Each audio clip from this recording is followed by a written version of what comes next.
Oh, Brazil. Brazil. Okay. Yeah. Sorry about that. I'll get it figured out. I'll Mhm. get it figured out. Um, But in this picture, I am in this picture in Greece, in Mykonos. Greece. Okay. Yeah. But were you the person from Colombia who has traveled to Panama recently? No, No, no, okay. no, So I have confused you with somebody else. Okay. no, no problem. And you're not from Colombia either. No, I'm not. You know what? Sometimes you feel like it's a Monday and it's not Monday. So today's Friday, Yeah, right? yeah, So thankfully. how has your evening been so far?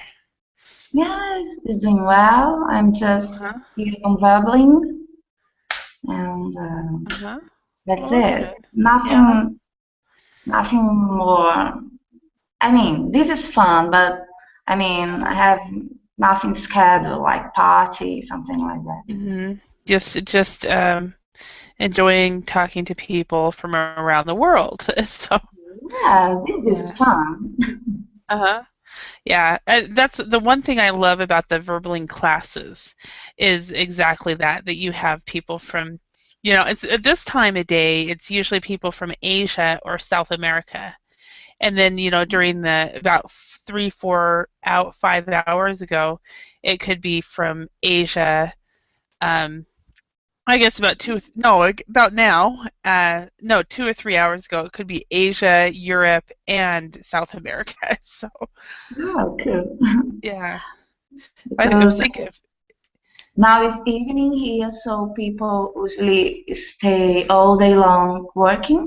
And I think Brazilian people, uh, during the night, they have time to do Veblen classes during the evening, um, during the and evening. yeah, during the evening, and then also at night too. Sometimes, because you guys are about 4 or 5 hours ahead of me. So is it about 10 o'clock now? Yes, 10 o'clock. Uh-huh.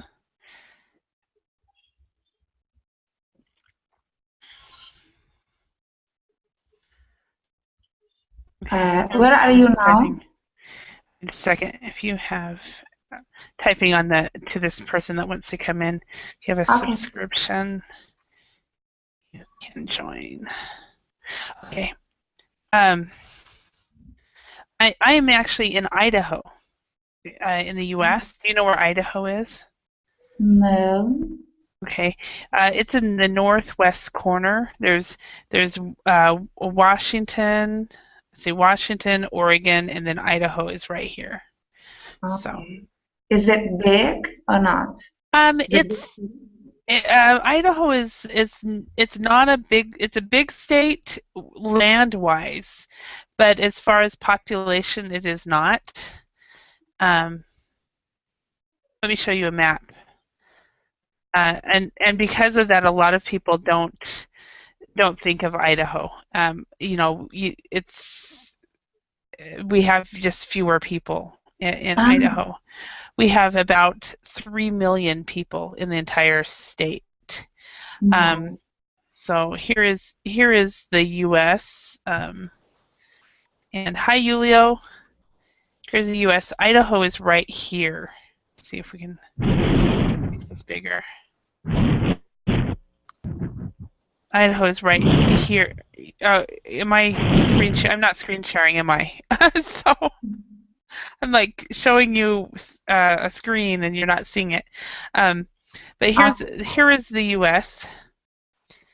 and hi, Kako. And Idaho is right here. ah, From this part to this part, it takes about, I would say, about 16 hours to drive. And oops, and from this side to that side, it takes about 8 to 10 hours to drive. So it's a very large country, a very yes. large state, but very very few people are here. So. Is it cold now there? Oh yeah, let me check. I want to check to see what the weather is actually, because that's one thing that we have right now a cold a cold spell, and I guess my sister was telling me they're expecting another storm this weekend. So it's like, oh, anyway. Hi, Kako. How are you?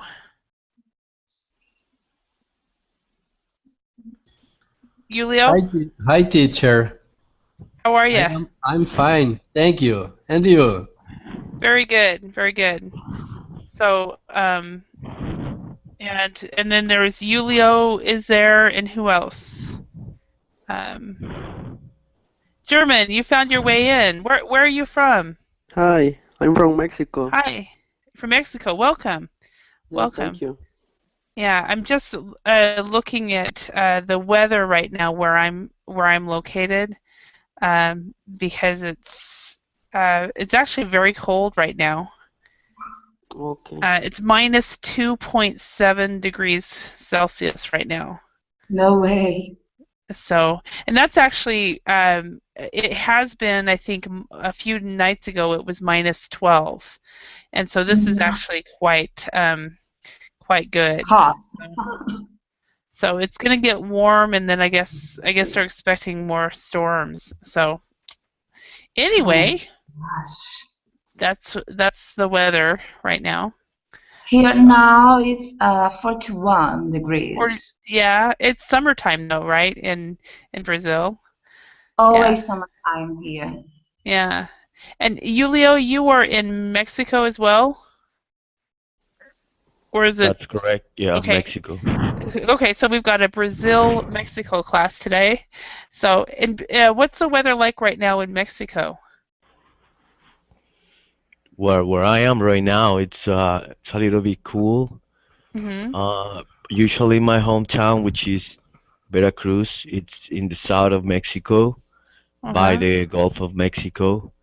Usually it's pretty hot most of the year, but around October, November, the weather starts to change and it gets a little bit windy and cooler. So right now, probably I'm in a very comfortable 21 degrees Celsius.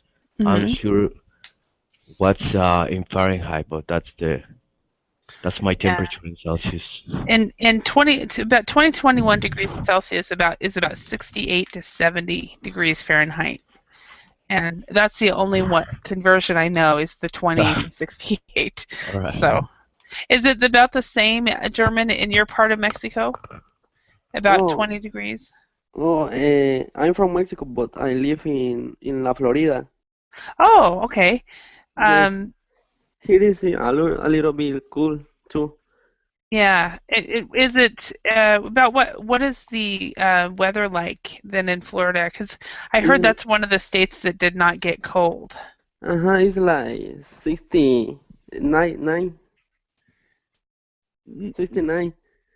69 degrees. Okay, so it's about the same then if you were at home in Mexico too.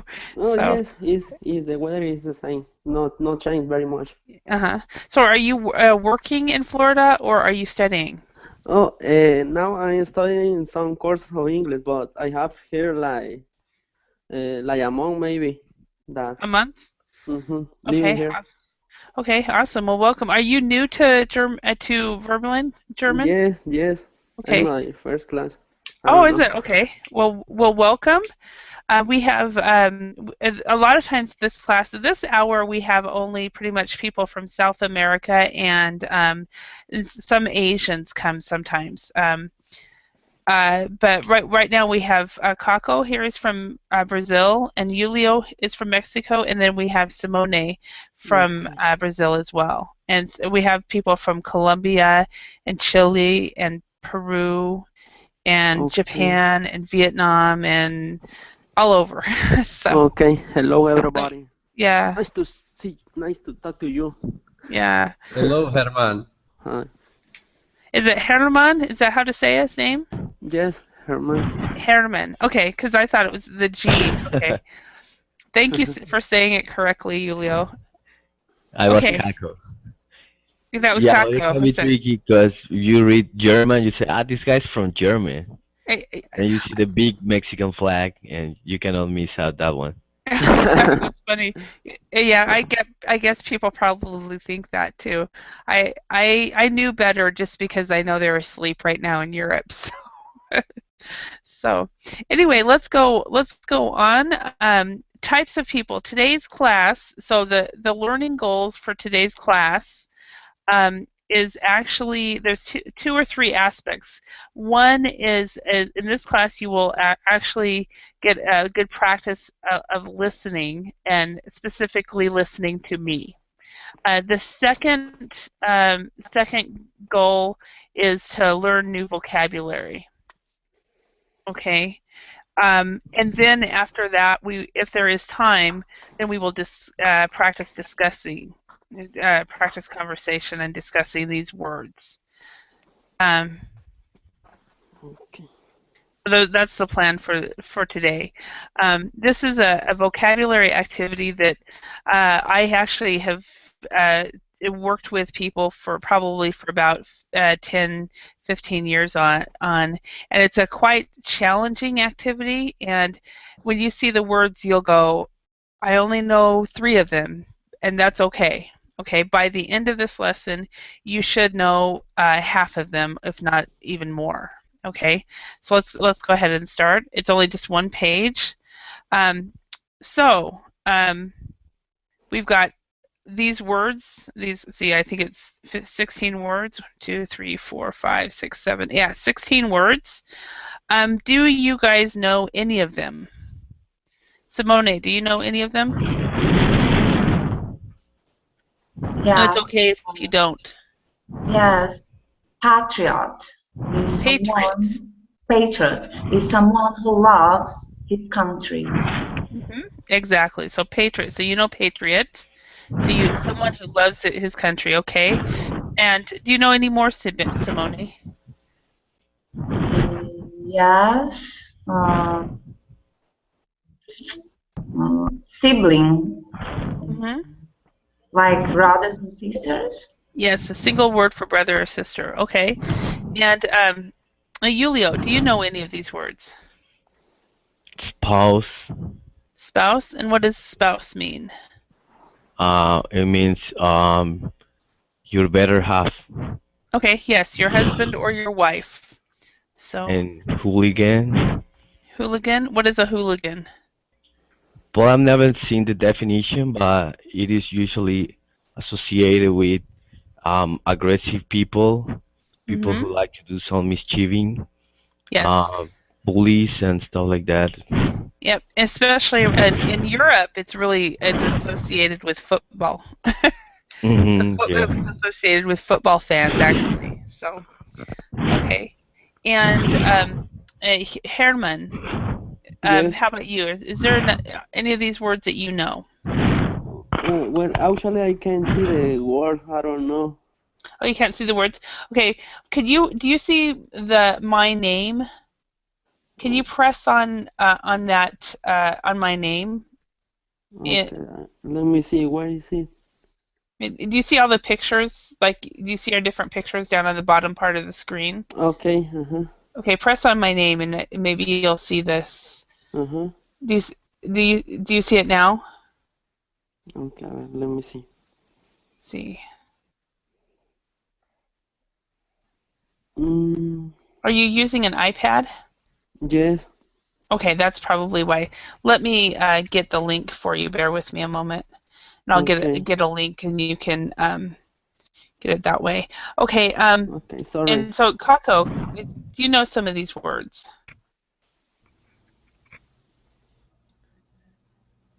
Expatriate. Expatriate, and we actually say that's short for expat. What does that mean? A person who is exposed from his country, who lives abroad because he was exposed. Actually, no. It is a person. It's a person who lives abroad, It's usually because they want to. Ah, okay, teacher. Yeah, so like when I lived in Finland, I was an expat. And so usually you'll use this as an adjective. You'll talk about, for example, the expat community. And the expat community in different countries or different areas. For example, in Florida, where Herman is, there are Mm-hmm. probably many nationalities, but there's probably a lot of Cubans. So Yes. there's a huge Cuban expat community. Mm-hmm. Yes. There are a lot of Cuban people from Haiti and Haiti. Hmm. Haiti Hmm. and Puerto Rico. Hmm. Yeah. We're in different. We're here in Idaho. I live in a count the section of the county that I live in. I live about 5 miles from a town where 80% of the population is actually made up of Mexican Americans. Mm-hmm. But expats could be just people that do not live in the country that they were born in. So, okay, and Teacher. Herman, if you see the Verbling chat, I put the link on that, and I'll put it on Okay. the other chat as well. Thank you. Yes, Kaho. I thought about exiled people, banished from Yeah, their country. yeah, that makes sense. Exiled would Yeah. make, yeah, I but think sorry. yes. Oh, sorry. I was just gonna say I think I know a couple more. Okay. Um, beneficiary. What is a And beneficiary? well, I think I'm guessing because there is a very similar term in Spanish. Like if you Okay. have an insurance, Mhm. they made you that person. If you die, the person that's gonna receive your insurance or the money of your insurance is gonna be the beneficiary. Usually, the person that benefits out of something. Absolutely. So the beneficiary is a person that benefits or gets the money from a person's insurance policy. Absolutely. What's another word? And Castaway. Mhm. I'm guessing this one because there was a movie, a Tom Hanks movie, Tom Hanks movie, yeah. yeah, called Castaway, Mhm. and it's in this movie Tom Hanks. His plane crashes, and he ended up being cast away in an island, waiting Mhm. to be rescued. So that's the Yes. idea that it pops into my mind when I see this word. And you are absolutely correct, Julio. Both. The beneficiary is the insurance person that benefits from the insurance.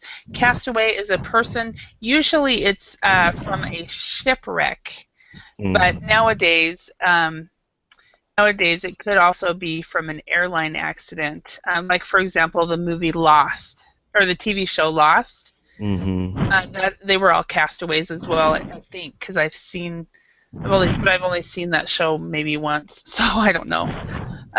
Okay, Simone, do you know of any other words here? Okay, midwife. Uh-huh. It's someone, could be a man or a woman, but usually it's a woman Mm-hmm. who provides care to women during their pregnancy or the Mm-hmm. birth of the children. Mm-hmm. Yes. Sometimes even a little bit more, sometimes during the first years of the child, Mm-hmm. sometimes. Yeah, it depends. I'm learning through this exercise. I've learned that it also depends on the country that the person's in, and in some countries, midwives actually work at hospitals, and Yes. they assist the doctors. Where in other countries, they are they are just unofficial women who help other people. Hi, Vanakti. How are you? It has been a while. Hello? Hello. Hi, Holly. Hi. Can you remind me what country you're from? I'm from India. India. Okay. Oh, yeah, Viva. Yes. Okay. Are you back in India now? Yes, I was in Singapore, but now I'm back in India. Okay. Yeah, because I knew that you were in the process of moving. So Yes. welcome back. Welcome back. Thank you. All right, so we're going over some vocabulary, and today's more of a listening and Okay. vocabulary class. Okay. All right, so any other words? Herman, have you been able to see the Yes, PowerPoint yet? yes, thank you. Okay. All I'm right. not sure, but expatriate? Expatriate, yes. Expatriate. Maybe when the people, or when a person live in other country, maybe many years after she or he want to come back to his or her country, and Uh-huh. it's like expatriate. I think I don't know exactly. Actually, you are an expat right now. We say the word expat. Vanati, can you mute your microphone? Thank you. I just tried to do it myself. I couldn't. An expat is you are an expat right now because you are living in Florida, but you were born in Mexico. Yes.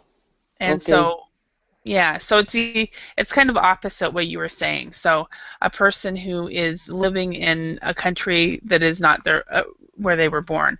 Vanati was an expat until she returned home. So she was an expat or an expatriate in Singapore, and now she's back. In fact, Vanati, her and I have a similarity because she lived in Finland for a while.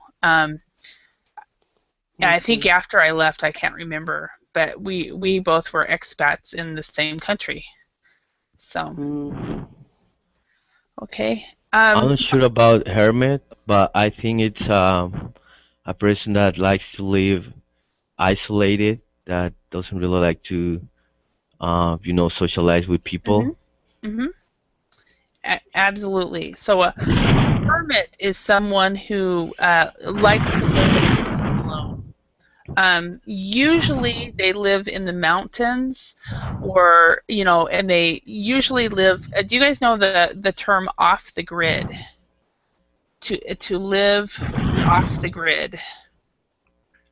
Yes, I remember that from a previous class. Yeah, because I kind of think I want to do that one day.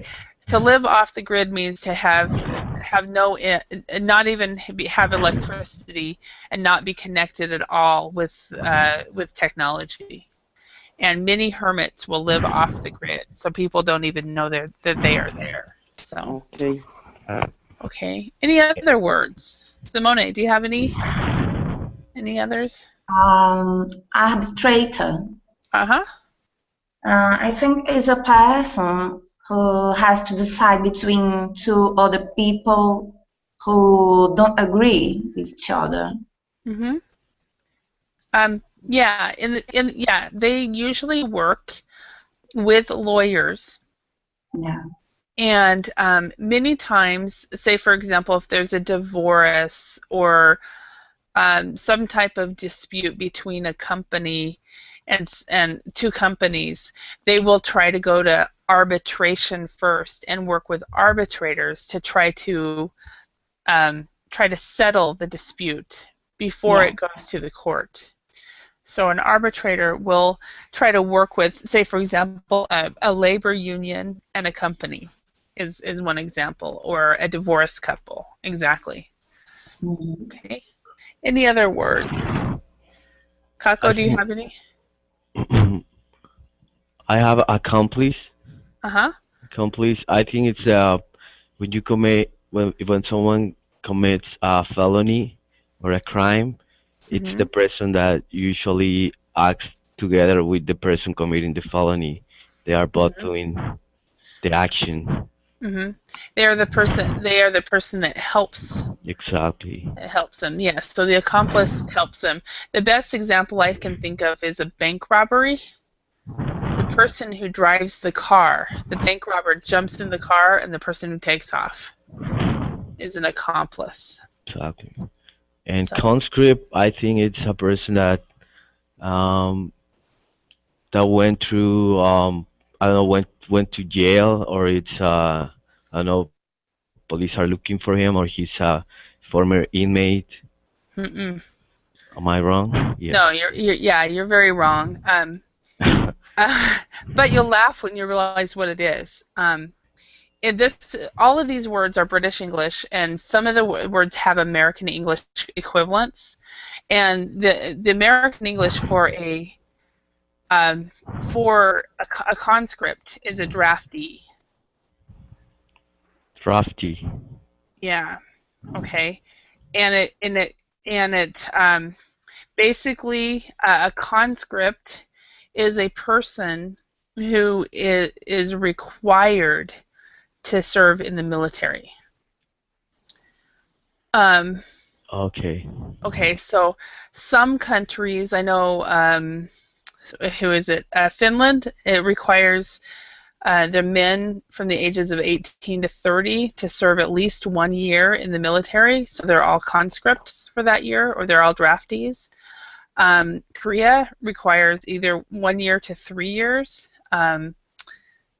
Israel requires 3 years for men and women, and so they're all conscripted or they're drafted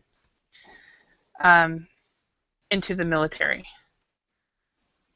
I don't know, do your countries require you guys to serve in the military? In my country, it's required for 1 year to serve the military, especially when you turn 18. You have to go and sign in, and you get to a kind of like 1 year. Yeah, 1 year. It's like well, they put like your numbers in It's like a into carpet. Yeah, so you register for the draft is what you're doing, and they will call you.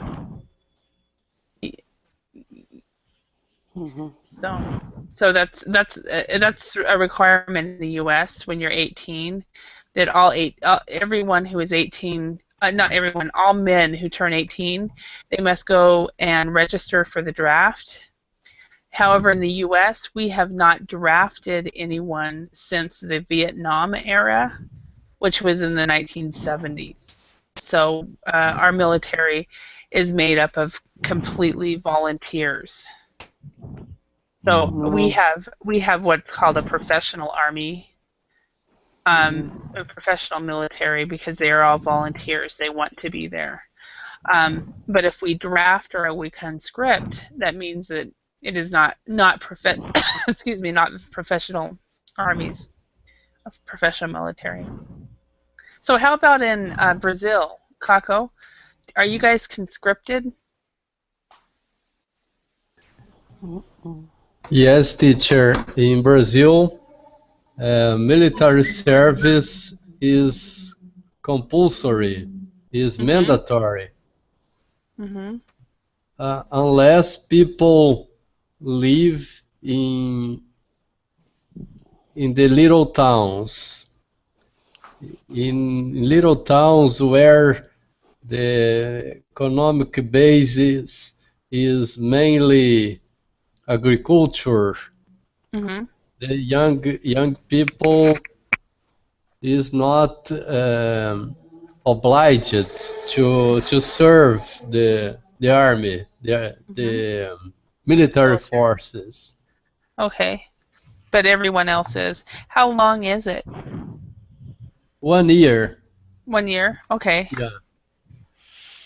Same happens here in Mexico, but here they do like a draw, and if your name gets picked, then you have to go and serve for 1 year. But if your name is not picked, then they just give you your papers and everything, and you just skip that. Ah, okay. So it's kind of like a lottery system, Uh-huh. and it sounds like that's interesting. So um, in Korea, they have apparently three types of soldiers. They have the full-time military, and then they also have weekend soldiers, and then they have part-time soldiers. They call it part-time, but what they are, they're soldiers that actually serve during the day, but at night they go home. And then the weekend warriors as well. But all of them are required. It's just whatever. It's kind of like the lottery as well.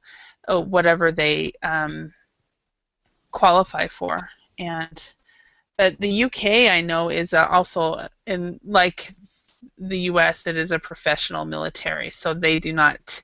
They also do not conscript or draft anyone. So, Simone, are females drafted or conscripted in Brazil? No, not at all, thankfully. Thankfully, yeah, just the men. Okay. Yeah, Yeah, the only country I know of that is conscripted Israel. is Israel. Yeah, which Yeah. makes totally understand that one. Um, okay. Does everybody know what an adjudicator is? Mm, Sounds like a legal term. Mm-hmm. It kind of is, but but it's not. An adjudicator is. I'm going to write it on the chat. It is a judge in a contest.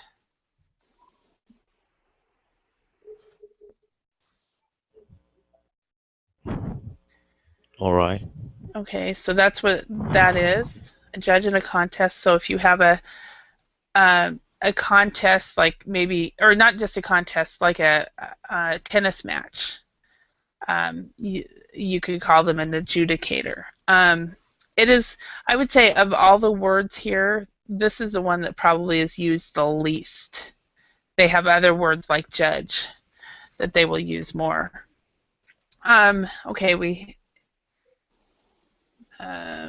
teetotaler. Any idea what a teetotaler is? mm, No, sounds funny, but I think about teeth, the mouth. Uh-huh. It is. That's That's actually a good thing for you to remember, because a teetotaler. This is completely British English. Americans don't even have an adjective for this word. We use a verb. But this means a person who is a teetotaler is a person who drinks no alcohol ever. okay.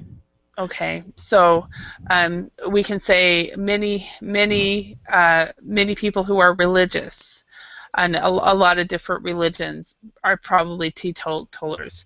My paternal grandparents and my parents were all teetotalers. Never drank alcohol their entire lives. Um, What's the American version Okay, of I was this? just going to get to that. Okay, so in the U.S., we do not use that word. In fact, if I said to my mom, "You are a teetotaler," she might not understand what I mean. But we use the verb to abstain. To abstain. To teetotaler. abstain from, and it could be to abstain from alcohol or abstain from whatever. If you don't do something, you abstain from alcohol. Catholic priests abstain from sex. To abstain from something. So, Mhm. any questions on Okay. that? Okay, and a picket. Any idea what a picket would be? Any guess here? When you play No. I don't songs. know. I know pickpocket. No, another thing. It's another thing. Yeah, pickpocket is another thing. Yeah, completely. Okay, a picket is a person who is a part of a labor union, and they are on strike. Do you guys know what that means, to be on strike? Just when you stop working because you're demonstrating against something. So the people who are demonstrating in front of their company are picketers, or they are pickets. In British English, it's pickets. In American English, they are picketers. So that's what these people are. So if you are on strike, then you are, and then you go and demonstrate, then you are a picket. Sometimes you can be on strike but not go demonstrate. Okay. All right. Everyone understand? Okay, and now this next one, invigilator. This is British English. The American English for this is a proctor. Does anybody know what that means? A proctor or an invigilator? Proctor, no, I think about a proctologist. Okay, it is not that. Yeah, that's an interesting type of doctor. A proctor or a invigilator is a person who gives exams. So if you guys go and take the IELTS or the TOEFL or the TOEIC exam for English, you will go somewhere and the person who gives you the exam tells you time is up, make sure you do not cheat. They are the invigilator or the proctor. Do y'all understand? Yeah, it's like the examiner. Yep. Call it in English, right? Yeah. American. Well, examiner is actually, like, for example, in the IELTS speaking test, the examiner will actually talk to you, and that's what they are. They will be part of the test, where the proctor only gives you the papers, or only gives you the password, or whatever. But they will not. They do not know. They might not know anything about the subject matter you are testing. So, yeah. But examiner is part of that. Okay. What I'm going to do now, and I told you that this was a listening class, so what I'm going to do now is I'm going to read you some words, and you guys can tell me what this word is. No, excuse me, I'm going to read you the definitions, and you guys tell me what the words are, okay? We've just talked about the words, now I'm going to read the official definitions, okay? So, Kako, we'll just go with one person. And Kako, if you don't know, please say I don't know, and then ask somebody else. Okay. Number one, Kako, this is someone who supervises people taking an examination. He or she makes sure they don't cheat.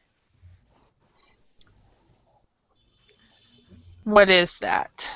Invigilator. Invigilator, yes. Yes, so we got this one. Absolutely. They make sure we don't cheat. Okay? And Herman, this is a single word for husband or wife.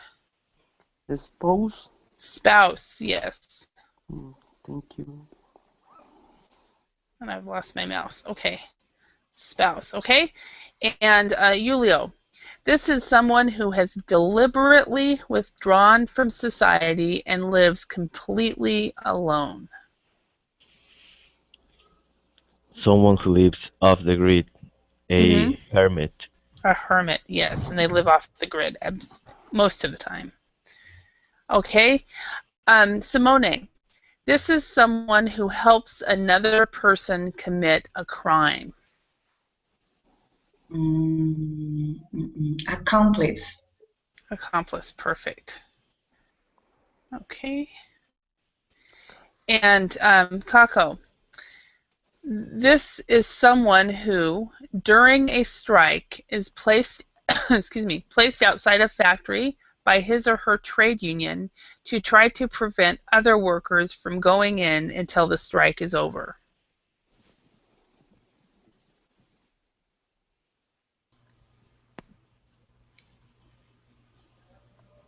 You want me to read it again? Yes, teacher, please. Okay. This is someone who, during a strike is placed outside a factory by his or her trade union to try to prevent other workers from going in until the strike is over. So they are demonstrating. Picket. Yes.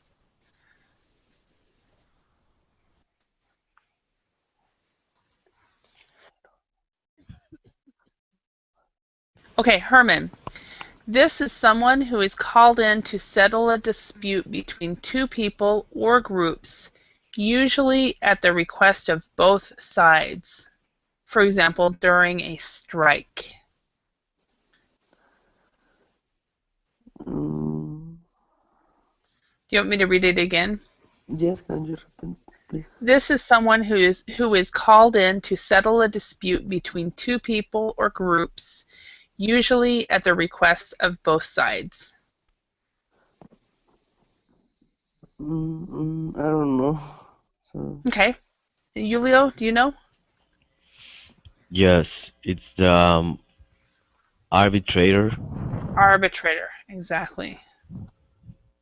So the arbitrator is called in to settle disputes. okay. I think I've heard Okay. once this term mediator. Does Uh-huh. that exist? Is the same? Yes. An arbitrator and a mediator would be pretty much the same. I don't even think they're exact synonyms as far as I know. So, okay, next one. Simone. This is someone who has been shipwrecked. Who has been what? Shipwrecked. Castaway. Castaway, yes. So a castaway is someone who has been shipwrecked and is all alone on a desert island. Okay. Who is what? Sorry. Yes. Who is alone? The castaway. For example, have you seen that movie from Tom Hanks? Mm-hmm. Tom Hanks' Castaway? Mm-hmm. He was all alone. Sometimes castaways are with groups of people as well. So you might not be alone. Okay. Oh, you wrote the right word. Okay. Number 8. This is Kako. This is someone who loves his or her country and feels very loyal towards it. Patriot. A patriot, yes. A patriot is someone who loves their country. Okay? And Herman, this is someone who is appointed to act as a judge in a competition. Can you repeat one more time, please? Absolutely. This is someone who is appointed to act as a judge in a competition. So this is somebody who is a judge in a competition.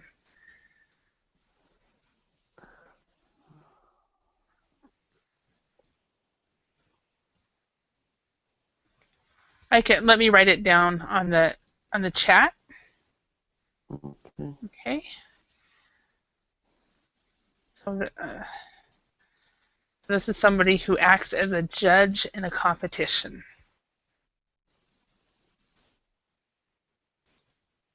Maybe who is as a judge in a competition? No, I don't know exactly what is it.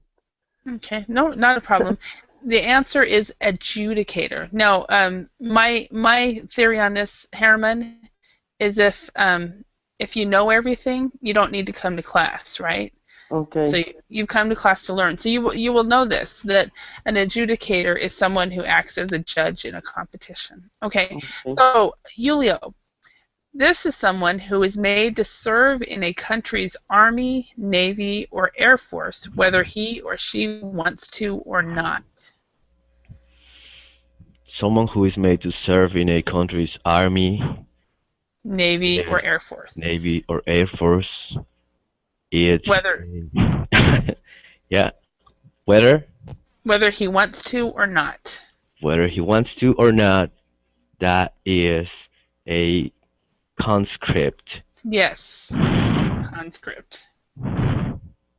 And the verb is to be conscripted. Okay?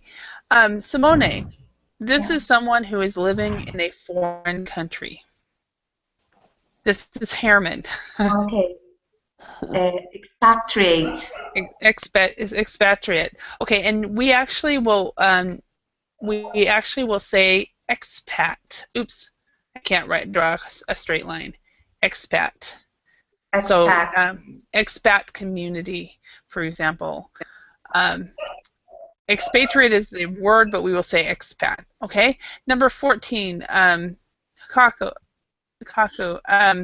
This is a noisy, rough person, usually young, who causes damage or disturbance in public places.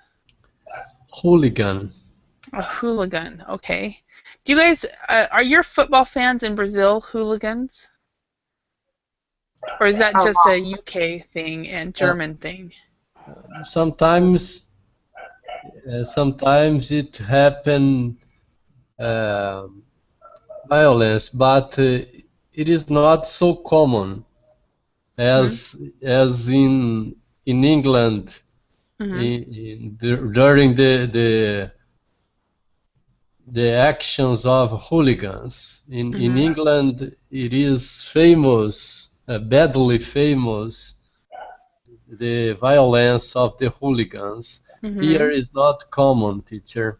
Okay, that's good. I'm glad to hear it's not common, because you're right. In England, it's unfortunately it's infamous. Do you guys know what infamous is? Infamous. Infamous is if something is infamous, it is known for doing bad. It's known for negative things. Some people use it wrong. But infamous usually means like the hooligans in Germany and England are infamous, and it's a negative thing. So okay, next one. Herman. This you'll be fine. This is a nurse who has been specially trained to advise pregnant women and to assist them when giving birth. Sorry, I can listen. Okay, that's fine. That's why you're here, is to practice listening. And this is the first time you've heard me before. Yes, it's difficult to me because it's my first. That's fine. That's totally fine. Okay, so this is a nurse who has been specially trained to advise pregnant women and to assist them when giving birth.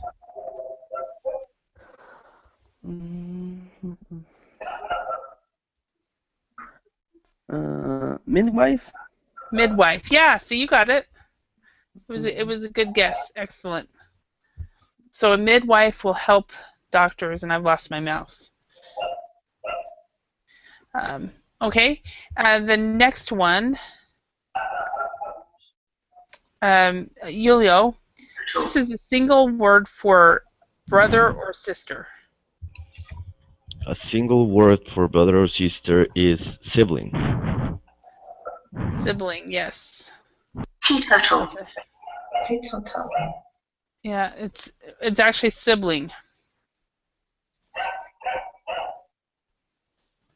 Single word for brother or sister. Okay, and there's two more. Simone, this is someone who never drinks alcohol. Teetotaler. Teetotaler, okay. Teetotaler. Yeah. And I like this. The tea reminds you of drinking something, so teetotalers drink tea. They don't drink alcohol. Okay, and the final one, Kaku. This is a person who is entitled to receive money or property from a will or insurance policy. Beneficiary. Beneficiary, okay. All right, so we have about 10 minutes, let's talk about some of these words. So in your countries, let's talk about midwife first of all. Simone, in Brazil, are midwives popular? Not at all. I think in the past we had some sort of midwife, but they weren't nurses like common women Uh-huh. who helped another women to giving birth, but they hadn't very, very high educations. It's just by instinct, you know? It's like, Maybe by giving birth themselves. yeah, or maybe by practice. So in the past, here in Brazil, in small places, small cities, countryside, I think uh, we had hospitals and doctors, and women usually helped each other. So, Mm-hmm. but actually, midwife I think is not so common here in Brazil. Like someone nurse who is prepared to help women, pregnant women. No, I don't think so. Mm-hmm. Okay, thank you. And how about in Mexico? Herman, are midwives common in Mexico? Yes, yes. Mm, how do you say that? If you understand it, right? Yeah, So, yeah, I understand, but I can explain okay, not a problem. some. Not a problem. Julio, how about in Mexico? Well, they are fairly common in the countryside. Mm-hmm. Uh, uh, I live in I can say maybe a big city, Mm-hmm. and well, if a girl gets pregnant, she just goes to the hospital and get medical attention there. But if you live in the countryside, some of the hospitals are really far away, so it is a fairly common practice to go to the local midwife to when you are going to deliver, when you're going to bring the baby to the world. But Mm-hmm. a few years ago, there was a program sponsored by the government to train these countryside midwives into the proper procedures to, Mm-hmm. well, the proper way that they should, I mean, to be hygienic and to how to manage the baby and what can they do if there's an emergency or the girl starts bleeding. Mm-hmm. And I think that was a great idea. And they even got like certifications from the government. So Mm-hmm. now you live in the countryside, you can go to your midwife and actually check if she's certified by the government, if she knows Mm-hmm. the current procedures to deliver that baby.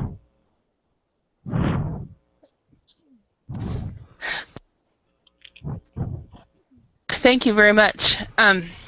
Thank you. Yeah, and that's pretty much the same in my country as well. We have midwives that even in the city, a lot of in the urban areas, if they think the delivery is going to be straightforward and the woman is healthy, they might just have the baby at home using a midwife.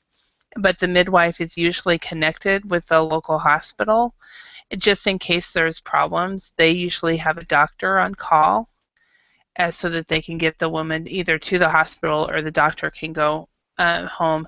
But like my first cousin has 3 sons, and he was an ambulance driver for many years, and their first child, they didn't make it to the hospital in time, and so he ended up having to deliver his first child.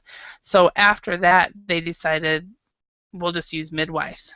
We'll just stay at home, and because they accidentally did it for their first child. So I found that interesting. Okay, let's. We have a few more minutes. Okay, we've already talked about conscripting in your countries. Tell me about hermits. Do you guys have a lot of hermits in your countries? Kako, what about Brazil? they are not so common in Brazil, teacher. Mm-hmm. There are some brethren of religious orders who Mm-hmm. live like a hermit in because they have powerless poorless vote. For example, Franciscan Monks. brethren, Uh-huh. um, but they are not very numerous here. Mm-hmm. Okay, so they don't have very many. All right. And Herman, how Mm-hmm. about in Mexico? What means, sorry, hermit? Okay. A hermit is someone who lives completely alone, usually in the countryside, Okay, maybe with no electricity. okay. In Mexico, yeah. Well, we don't have a lot of people who live uh, hermit, but in the out of the city, Mm-hmm. maybe you can find a few people living there. Mm-hmm. Yeah. I've heard that some of the countries that have the most hermits are Russia and the US, but I don't know if that's true. But anyway, a lot of times they look like they haven't shaved. Usually it's men who are hermits. Um, so okay. Um, so okay, we have 1 more minute or 2 more minutes.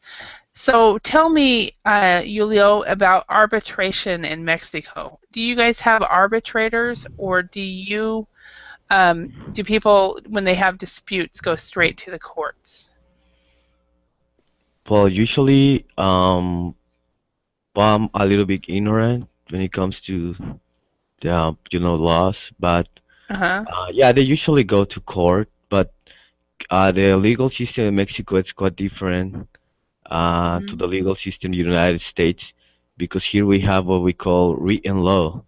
So you cannot go to court, and face a judge or an arbitrator.